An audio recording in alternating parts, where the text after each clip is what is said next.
You've heard of the Goddess of Spring and Old Man Winter, of course. They're the characters that serve as the physical embodiments of the seasons they're named for. The Goddess of Spring with her flowing dress and flower garland crown, often accompanied by birds. Old Man Winter with his long white beard and frosty breath. Less familiar are figures like Anya, the goddess of summer in Celtic lore, or Finaporinan, the goddess of autumn from Greek myth. There are many others like them from cultures all around the world, whether they're some kind of deity or spirit or character. There's one in particular from ancient Slavic mythology, a wintertime character who may have remained lesser known to the broader world, a regional folkloric figure, had it not been for a series of events that started in the 19th century, continued into the early 20th with the formation of the Soviet Union, and continues on today. Ded Moroz, or Grandfather Frost, went from folktale to fairy tale, from beloved symbol of Christmas to exile, and then back to beloved symbol, all in surprisingly short order. It's a story of ups and downs set against the backdrop of a violent social and political revolution, and which resulted in a strange stint as the Soviet Santa Claus. I'm Brian Earl. This is Christmas Past. Ded Moroz, and I know that's not an authentically Russian pronunciation, came from the same sort of folkloric tradition that brought us the images of Father Christmas and the modern version of Santa Claus. If you squint, you could almost mistake him for Santa. Fur suit, yes. Long flowing white beard, yes. But there are a few differences. His fur suit is one of long robes, often blue and white. His overall look suggests some kind of wizard-like character. He carries an ornate staff. And though he gets around on a sleigh, his is different from Santa's. He drives a troika, which is a traditional Russian chariot with 3 horses. That's why it's called a troika, because there are 3. That's Karen Petrone. She's a professor of Russian and Soviet history at the University of Kentucky. She's also the author of Life Has Become More Joyous, Comrades, Celebrations in the Time of Stalin. And that Russian troika is a touch that came later. We'll get to that. But let's begin at the beginning. In contrast to Santa Claus, whose story originates from a real person, the historical St. Nicholas, and, at least for a time, had a direct religious connection, Ded Moroz has always been purely mythological. He was a god, and often a cruel and capricious one at that. It was said that he could freeze people and landscapes by simply snapping his fingers. He had no special connection to Christmas, and he certainly wasn't a Santa-like magical gift bringer. But then, along came the 18th and 19th centuries, and with them, the Romantic era. This was an artistic and intellectual movement in response to the Enlightenment and the Industrial Revolution. The emphasis of the movement was on imagination and appreciation of nature in society and culture. And part of how this played out in literature was authors taking regional folk beliefs and working them into national literature. You're already familiar with how this played out in Germany, where the brothers Grimm collected German folktales and published them as Grimm's fairy tales in 1812. Well, the same was going on in Russia with the figure of Ded Moroz. Many authors are really interested in the folk and the national.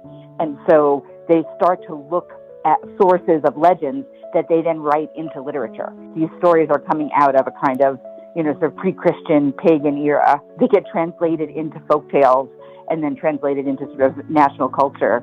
So, a few things started to happen. In Russia, Ded Moroz becomes increasingly connected with Christmas, which, and this will come up again later, is not on December 25th in Russia, but rather on January 7th in accordance to the Julian calendar. And that Christmas connection is cultural, not religious. In fact, the Russian Orthodox Church considered him a pagan god. He begins taking on gift-bringing duties. He gets his sleigh, or troika in this case. He basically becomes a copy of St. Nicholas. And like St. Nicholas, who often traveled with a companion, whether it was Black Pete, Krampus, Belsnickel, or one of many others, so too did Ded Moroz get his own. Eventually. But first came the formation of the Soviet Union in the early 1920s. And they are explicitly an atheist state that is trying to get rid of all religious trappings. So the Soviet state is explicitly trying to remove religion as a cultural influence. Now again, Ded Moroz is not a figure with religious origins like St. Nicholas is. But as Christmas was wiped out, people were seeing a lot less of Ded Moroz. He is identified as someone who is part of that old world who's promoting religion, promoting Christmas as a holiday, rather than the socialist holidays.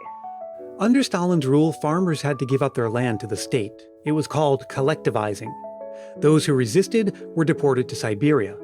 And somehow, Ded Moroz was dragged into all of this, called out as a symbol of these resistors.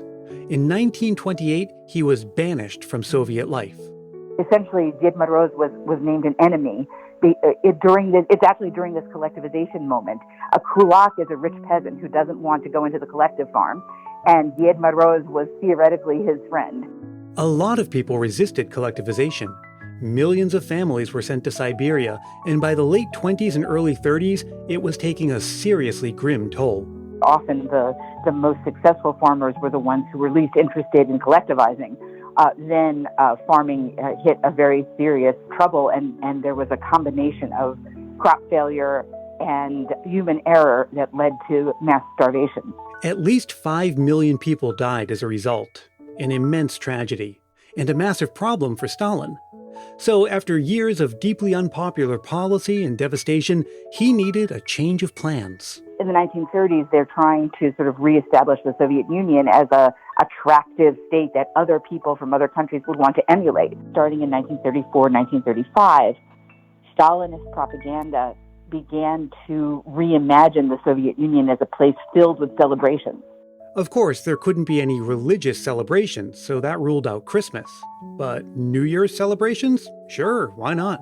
New Year's Day was always a kind of purely celebratory holiday, aimed at children, but also aimed at fun. There were carnivals and balls for adults as well. So because it was apolitical, it was really the only apolitical holiday, then it really took off and was genuinely popular across the whole Soviet period. So when the Soviet Union fell, the holiday did not. The holiday continued, and Ded Moroz continued in popularity. And of course, every celebration needs its own symbols and decorations. So they say, hey, you know what? The Christmas tree, which was also banned in 1928, the Christmas tree is not so bad. It isn't really religious. It's a tree. It doesn't have anything to do with Christmas. The New Year's tree became part of the Soviet celebration. Families would put up a fir tree, decorate it, typically with nature-themed items, play games, sing songs, give gifts. If this is starting to sound an awful lot like Christmas, well, perhaps the finishing touch was to bring Ded Moroz back on the scene, just a short 7 years after he was labeled an enemy and exiled, this time brought back as a Santa-like gift bringer and the public face of the celebration. He delivered gifts on the morning of January 1st. As time goes on, and as New Year's Day and New Year's Eve become very important Soviet holidays, then Ded Moroz becomes more and more sort of a popular cultural figure. It's part of the Sovietization of the holiday. And this is the part where he finally gets that travel companion. Snegorochka, or the Snow Maiden, was another character from 19th century fairy tales. She never had any particular connection to Ded Moroz or any celebration, but suddenly she was pictured with Ded Moroz and alternately described as either her niece or granddaughter.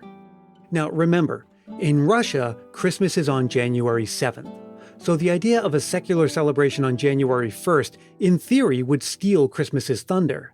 In practice, though, wink wink, people were basically celebrating Christmas. People loved it. There's an element of resistance in, sort of people's imagining of the holiday, where it's sort of an opening where they say, yeah, we're celebrating New Year's, but they're really also using the Christmas tree to celebrate Christmas. When communism began to fall across Europe in the late 80s, Ded Moroz fell out of favor in satellite states like Bulgaria and Romania. They brought back their old versions of Santa Claus. Today, in Russia, Orthodoxy is back. And although he and Santa Claus now coexist in Russia, Ded Moroz is still the most popular gift bringer. Ded Moroz is as popular today as he was in the Soviet times, and he's been absolutely embraced as an ideal of Russian culture by the very Russian nationalist Putin government. They even have something like NORAD tracking Ded Moroz as he's coming to give presents. The holiday where Ded Moroz is most clearly associated is New Year's Day. So they're celebrating both New Year's Day and Orthodox Christmas. It's a conglomeration. And that whole week is essentially a holiday week going from New Year's Day to Orthodox Christmas.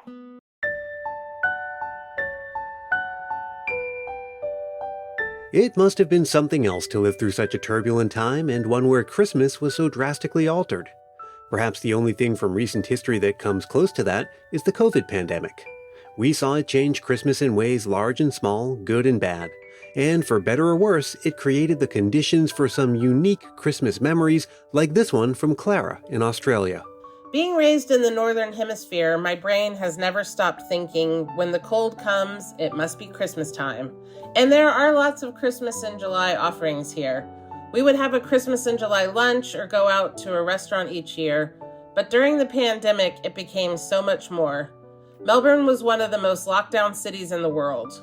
We had just come out of a 45-day lockdown in May, thinking, woohoo, glad that's over.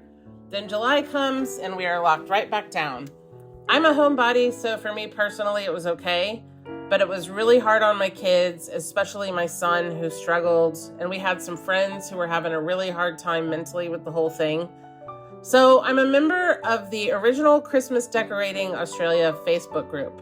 The admins and group members were working overtime, posting cute crafting ideas and fun Christmas recipes. This group became like my own personal anti-meme. We Need a Little Christmas was running on loop in my head. So out came the tree, but instead of our usual ornaments, we made everything that went on the tree.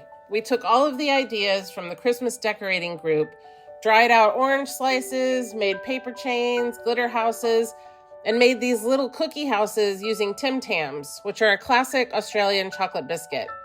We made treats and packed up Christmas in July packages for our friends and neighbors that we secretly dropped on porches.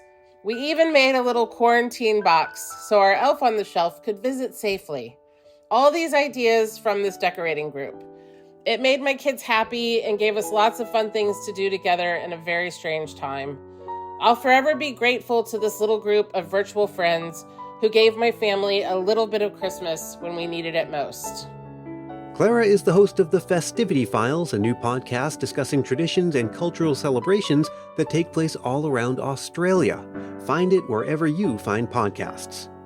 Well, everyone, this Christmas season is starting to wind down, but I've got plenty left in store for you, and I'm looking forward to sharing the rest of the season with you all the way up till Christmas Day. Christmas Past is produced in wonderful Willow Glen, California by yours truly, Brian Earl. Thank you so much to Karen Petrone. Check the show notes for a link to her book, Life Has Become More Joyous, Comrades. Thanks also to Clara in Australia, and as always, thank you for listening. You can drop me a line during the Christmas season or any time of year at christmaspastpodcast@gmail.com, or you can always connect with me on Facebook, Twitter, and Instagram, and join our private Christmas Past Facebook group if you haven't yet. And if you're really feeling the Christmas spirit, why not help more people discover this show? It's as simple as telling a friend about it or leaving a review on Apple Podcasts. If you do leave a review, I'll send you a Christmas Past sticker, and a handwritten Christmas card is my way of saying thanks. Reach out for details, and until we meet again, may your days be merry and bright.